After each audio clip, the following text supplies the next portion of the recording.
But it was an interesting experience. I asked him, why do you keep all the animals in the house? He says during the winter it keeps the house warm.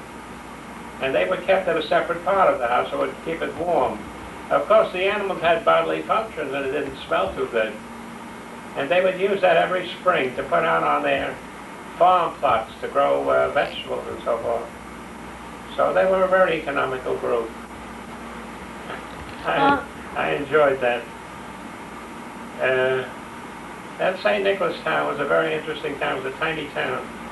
But we learned how to do business with the French government. There was a little cafe in town, but could sell no beer or wine or anything because they had none. And we made a deal with them. It was an interesting deal. We had to get permission from the American government on a reverse lend-lease loan so that the American government would promise them grain and they would give us beer from the grain, that they would make beer and so forth. And we would take the beer to the cafe in town and they would cook all our meals because we were 50 miles ahead of the general. So we had no place to get our food. And so they would cook our food.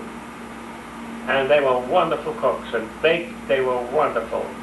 And so it was a good deal. Every week we brought in about 10 or 12 barrels of beer and everybody in town loved it and the cafe loved it. Oh, they were crazy about it.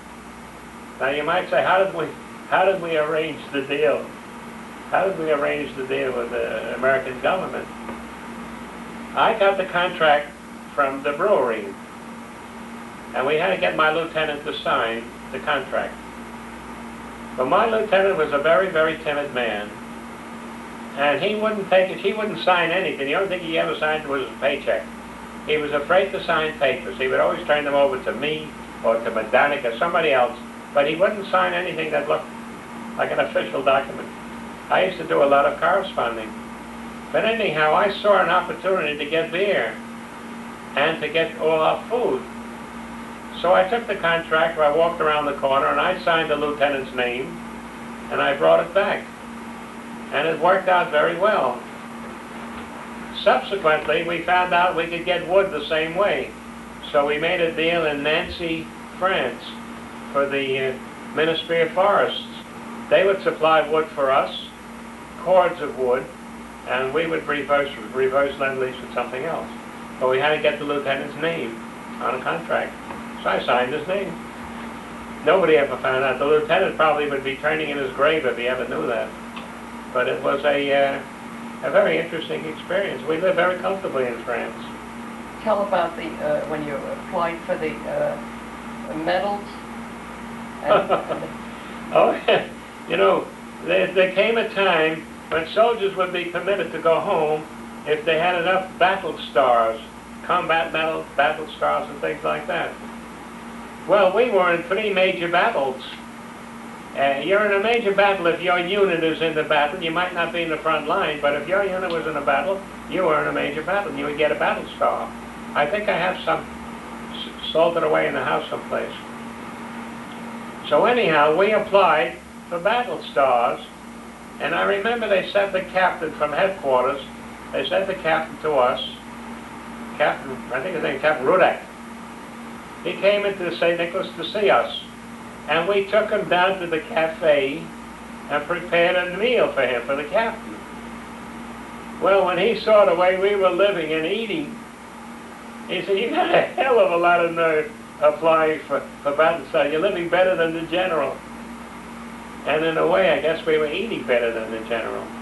We had a very, very comfortable age, but we got our battle stars because technically we were in the war. What battle stars did you get? One Battle of Europe, and I forget what they are. We got like little medals and a star, and they helped me get home earlier. When we had those battle stars, we were able to get home early because we had so many stars. It was a very interesting thing. Incidentally, when you hear about what happened in a place like Desert Storm, I hear in some battles in Desert Storm, they handed out more medals than there were soldiers. The Army was very, very generous in those days with medals. Handed them out like toilet paper. It was But our experience in St. Nicholas was a very interesting one. Where is St. Nicholas? It's a little town not very far from Nancy in East France. You can find it on the map if you look for it. It's a little town. Maybe it's a little bigger now, but it was a little town then. I liked it very much because in that town, everybody spoke French. And I spoke French. So I loved it there. I kept carrying on. I used to make deals for the soldiers who liked to patronize the houses of ill repute. Okay. Oh, maybe that's Mel. Hello? Yeah. Well, They would need him for highly... In fact, they would probably send you to a special school for advanced techniques, and they would probably make an officer out of you immediately. They would do that immediately. and put him in information systems. Sure.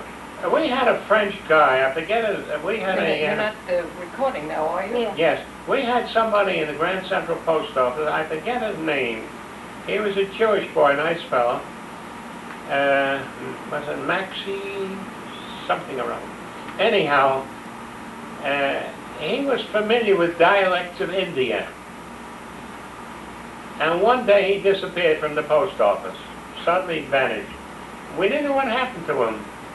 And a long time later we found out that the Army discovered that he knew the dialects of India. Many of them could speak it and read it and hear it and understand it.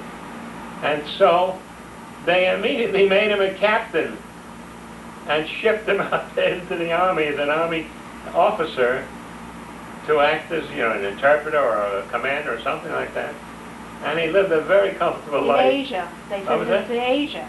Sure, then, well, Oh, incidentally, yes, apropos to World War II, my brother at that time had just entered medical school. And then when the war broke out, they made all the medical students first lieutenants, I think. I think it's second lieutenant. Second actually. lieutenants, and he still lived at home, and they paid for his board and room. You know, when he lived home with Mama, he slept in the same bed, and they paid for his education, his medical education, but he had to go during the summer, and then when he graduated from medical school, they made him a first lieutenant, and they shipped him to Japan. As a matter of fact, Julie at that time was in charge of a hospital in Japan. And it was a very interesting experience there. But that was, by that time, the war was over, but we were an occupying army. I remember he came back with a camera that I loved. I couldn't get a camera in Germany because my lieutenant was too timid. I couldn't even get a pair of shoes in Germany. When I wanted to buy officer shoes, I asked my lieutenant, "You're an officer, get me a pair of shoes." They were very cheap and very beautiful leather shoes, nice shoes. So I asked him to get me a pair of shoes. He refused to do it. He said, "If I get you a pair of shoes, they can ask me what size I wear. I wear an 8.5, you wear 11, and they'll know it's for somebody else. I'm not going to do it." I wanted to buy a Leica camera. I was crazy. That was the finest camera in the world at that time. And I could buy a Leica camera for $25. And I begged him, get me a camera. He refused to do it. Then we heard word that the Italian accordions were for sale, either in North Italy or in Switzerland. Switzerland, maybe. I forget one or the other, or both. They were beautiful accordions. They used to call it 400 bass or something like that. I don't know what that meant, but it was one of the most advanced accordions you could get. For $25. I begged him to get me one. He refused to do it. He always used to say this. He pointed to his bar, over silver bar here, and he would say, "I have this to lose. What do you have to lose?" Nothing. So he refused to do any of that for us. Why? Tell It the was story illegal? subsequently about your friend met him somewhere. Oh, yeah. This man, Lieutenant Russett, Norman Russett of North Adams, Massachusetts. After the war, my friend, who was the sergeant in charge of the finances of the post office, he was a financial man, Phil Madonic, who subsequently has died about a year or 2 years ago. Phil Madonic was up in North Adams, Massachusetts. And so he went into the post office, and who does he find selling stamps? Norman Russett, our lieutenant. So Phil goes over to Norman Russett, a man with whom we had lived 7 days a week for 2 years. With this one man. Phil goes over to him, and he says, "Hello there, Lieutenant, how are you?" And the lieutenant says, "Hello there, Phil, what can I do for you?" Can you imagine that? I can tell you another story about Russett. When he was first appointed, we were in Philadelphia. He was assigned to our unit, 11 men.